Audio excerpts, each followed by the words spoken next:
that is not even to mention the societal messaging that we have had drilled into our heads since we were young teenagers, that we need to look like we have not given birth even if we have given birth. Alright, look, the way your body changes after you have your baby is much like parenting. It's frustrating, it's a shock to the system, it's weird, it's beautiful, it's inspiring at times, but mostly it's just mental. I have an almost 3-year-old and a 5-month-old, so I know from experience that it does get better with time, it does, but that doesn't always help. I give you permission to feel your feelings. It's okay if you feel like an alien. You don't have to pretend to love your postpartum body.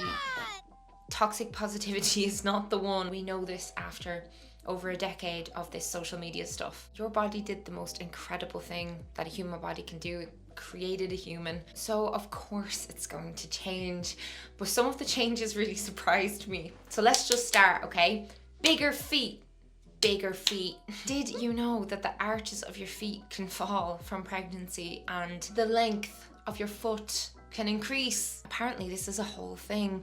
Women needing to buy new shoes after they have a baby. The University of Iowa found that up to 70% of women had longer feet and shorter arches after birth. This one could be due to the weight gained during pregnancy, you know, like flattening out your foot. But also during pregnancy, there's so many hormones and these can actually loosen joints and ligaments, and that can cause your feet to change. Next, hair loss and a change in your actual hairline. So there's actually a lot of misunderstanding around this. A lot of people dismiss when postpartum women talk about their hair loss because for a lot of women, all they're losing is hair that their body held onto during pregnancy. So when you're pregnant, you have this like luscious, beautiful hair, and it's because the levels of estrogen are literally preventing the shedding that you have when you're not pregnant. But some people actually experience something called telogen effluvium, and you can lose up to 1/3 of your hair. Happened to me on both babies. After my first baby, I made a whole video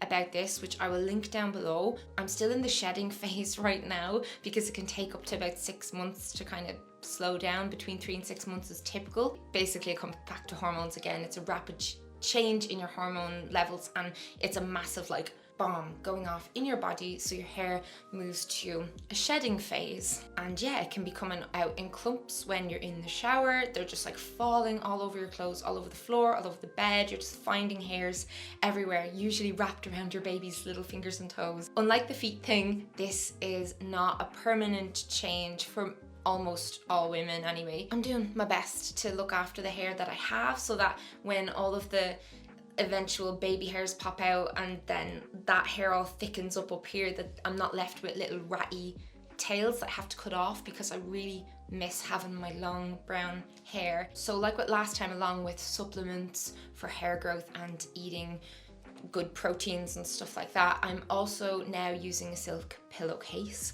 I am using this hair oil that I've seen loads of people talk about online, mainly just around the fronts of my hair where it like thinned out like mad, and I do think that's helping. Full review to come on that because I'm not using it long enough to really scream about it from the rooftops. There is something I've been using that I will scream from rooftops about. I actually just made a reel about it there recently. But yeah, I was watching videos from past me when I had my most beautiful, healthy hair. My own advice was to avoid overwashing the hair and to not use too much heat on it. As I said before, I used to just use heat styling way too much and thought I could get away with it. I did actually used to let my hair air dry, but now that I've got little kids, I have to always keep my hair up because my baby pulls my hair and stuff.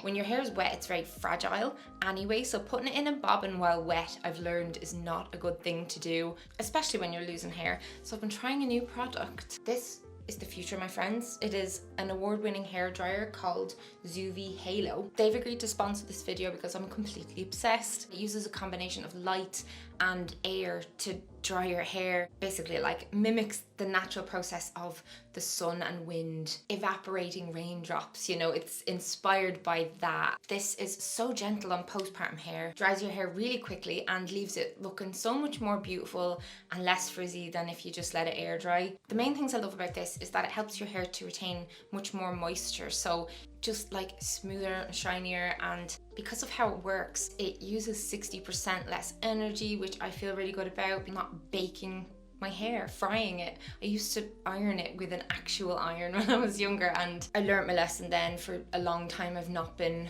using very much heat on it. It just gets rid of frizz. I've got naturally really frizzy hair. If you're interested, if you've got a bit of a birthday coming up, I've left the website down below. You can learn more about it, and a cheeky discount, because you know it's not cheap, it's an investment.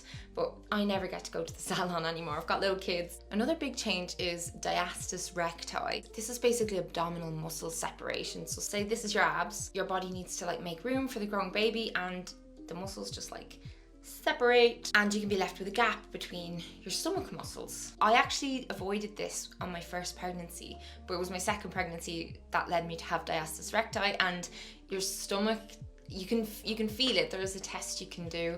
I'll link that down below as well, an at-home kind of test, but you can always ask your healthcare provider to check for it as well.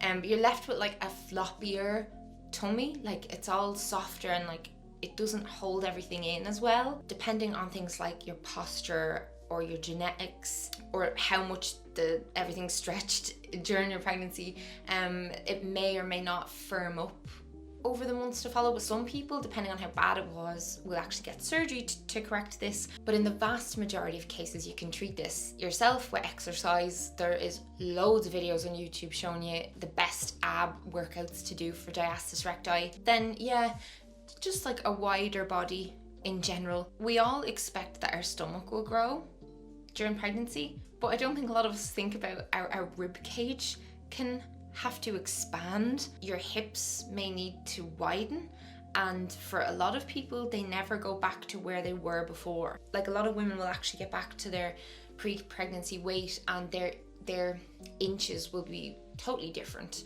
Like their body is just a different shape, it's wider. This has happened to me again with the second pregnancy. I think after my first, maybe I was like, I don't know, I got back down to my pre-pregnancy weight and I was maybe an inch wider or something, going by like my genes. But yeah, I definitely feel like my second pregnancy pushed my body to its limits. Then there's the boobs. Let's talk about the boobs. Uneven boobs, completely changed breast shape. You lose a lot of volume and elasticity. So your boobs are not going to be as full as they once were, and they will sag, and the nipple will point a different direction. And this is true for most women, even women who do not breastfeed, because the initial engorgement, that happens when like the milk comes in after your baby's born. It can actually loosen the ligaments in your chest and make your breasts droop. And yes, while you're breastfeeding, your boobs will be bigger, but they're just different. Like your nipple size is different, the color, everything. They're just a whole different thing. I have some pictures from before my first baby, and like it's unrecognizable. One of mine always looks bigger depending on like what side I last fed on, because I'm still breastfeeding. I've not had those after boobs yet because I got pregnant while I was still breastfeeding. So that's all still ahead of me. Let alone how your boobs look as well. They feel so different because you're having the tingle from like the letdown initially, and you're constantly leaking milk. So there's BO and night sweats. Us women stink after we have a baby, especially for breastfeeding. So your body lets out a strong odor for your baby to be guided to the nipple. It like helps with the breastfeeding relationship and bonding. Think of your stink as something that's there to guide your baby to its food source if you don't want to feel like crap, because it's so bad. I've also seen even more explanations for like the excessive sweating and smell of postpartum women. Like there's a big dip in hormones like progesterone, and it can signal to your brain that you're like too warm and you need to sweat to cool down. And then yeah, there's like the amount of extra fluids that you've had in your body. your body like flushing out the fluids. Basically just expect to be wet and stinking for ages. Next is bladder control, and I don't mean like you're just gonna be peeing yourself. Well, yeah, like some people leak urine, but what happens to a lot of people is you have to go to the bathroom so much, and your pelvic floor has just lost its strength. You might cough, or you might sneeze, or you might laugh, and wee will come out. During pregnancy, and especially with vaginal delivery, your pelvic floor muscles just stretch and weaken, and it's okay. It just doesn't feel very nice that the bladder be impacted, and it can make you feel a bit like a little old woman. Look, it's just part of it. You have your beautiful baby now. Bit of wee. On this, just recommend that you get yourself an app. The NHS Squeezy app is a great one just for remembering to do your Kegel exercises. After birth, the importance of strengthening that pelvic floor, I cannot even put words to that. You just have to do it, because it can feel like all your organs will fall out through your vagina if you don't do it. Obviously, there's stretch skin, stretch marks. Again, on my first baby, I didn't really experience this. With my second, I definitely have a bit more of the like stretched out loose skin, and I got some stretch marks on the front of my tummy that really bothered me while I was pregnant, and they were super dark and noticeable and stuff. But as soon as I had my baby, I didn't really care about them anymore. And now, like, I put a bit of oil on them and stuff to help them fade up, because I know that, like, if I had to wear a bikini or something, I'm in Ireland, like, I will not be on the beach anytime soon. But yeah, I just want to help them fade anyway. But I don't spend any time thinking about them. I actually forget they're there until I undress for the bath. So that's one good thing, but I know that that's not the case for a lot of people, and stretch marks just cripple a lot of people's self-image and their relationship with their body. It's so sad that we see these natural occurrences as things to be embarrassed about and ashamed about. But like it's just the world we live in. It's the way it is, and I'm not going to sit here and tell you like, just love your body the way it is. You're allowed to be sad that it's different, and not recognizing yourself in the mirror is a really difficult thing to go through. It's hard. It's not just hard because, you miss how you used to look. There's so much wrapped up in that, like getting older, time passing, being closer to death. So I get it. I get why the changes are like really hard on women. That is not even to mention the societal messaging that we have had drilled into our heads since we were young teenagers, that we need to look like we have not given birth even if we have given birth, and we should immediately snap back to looking how we looked before our babies. And it's just all absolute nonsense, but that doesn't eradicate the fact that we've all been very tainted by it over time. It's just sad. It just sucks. A part of your body that changes so much, the most perhaps, with birth is your brain. It is unbelievable how much pregnancy resculpts your brain. We get like the mom brain and the brain fog, and we just think that like we're not functioning well mentally after a baby, but in fact your brain increases in size. We found during the first few months postpartum period there are greater increase in the mother's brain size. Structural growth has been reported in a number of brain regions.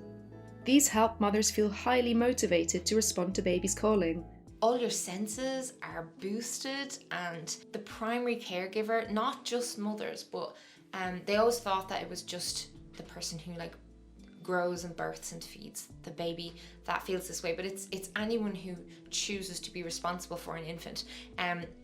It activates your amygdala, and that part of the brain makes us like vigilant, makes us worry about baby. It's activated by oxytocin, the love hormone. But yeah, once that's activated, it's just never unactivated ever. Even when the child is fully grown, you'll always be worrying about them. So while all this oxytocin brings on like the mothering, it also increases anxiety. and it's a big part of postpartum anxiety. Your body's on a roller coaster after a baby, and you know, you've got the baby blues that a lot of people experience. Some of your hormones go from the highest that they've ever been to the lowest that they'll ever be right around the delivery of that baby. And yeah, it's all right that you feel all over the place with your mood for months after your baby's born. I'm still there. I'm still having huge ups and downs and massive crying sessions and just not feeling completely myself mentally. And there's a lot of reasons for that. This last one kind of relates to teeth because something that happens to a lot of women after babies is tooth loss. Your vitamin and mineral levels are massively impacted. You use up a lot of the nutrients in your body to feed your child, and yeah, you can lose a lot of calcium in like your bones and your teeth. And because your hormones change to allow your tissues and bones and stuff to like loosen up for births and stuff, that can even affect the tissues and the bones that hold your teeth in place. One theory which obviously contributes is that when women have really bad pregnancy sickness, that can, like all of the vomiting can affect the teeth. When you're pregnant, if you're nauseous, you might be eating a lot more and more frequently, and that can affect the decay in your mouth and stuff. But yeah, all reasons aside, all possible theories aside, it is true that like the more children a woman has, the more likely she is to lose teeth along with those children when compared with women of the same age who don't have children. And as I've shared before on here and on Instagram reels, like I've lost a couple of teeth in my mid-20s I did, and I've been really on top of my oral hygiene since then. And apparently with good oral hygiene, it is possible when you're pregnant or when you've just given birth to keep your mouth and your teeth healthy. Yeah, just a few little massive changes to sprinkle onto your life, along with your life never being the same again and hardly ever sleeping and a soul-crushing love that you cannot even define, and matrescence and being a completely different person forever. If you're going through it, let me know. If you hope to go through it, let me know. I love getting to know you down in the comments, and yeah, I just talk and I never shut up, do I? I'm trying to make my video endings weirder every single time.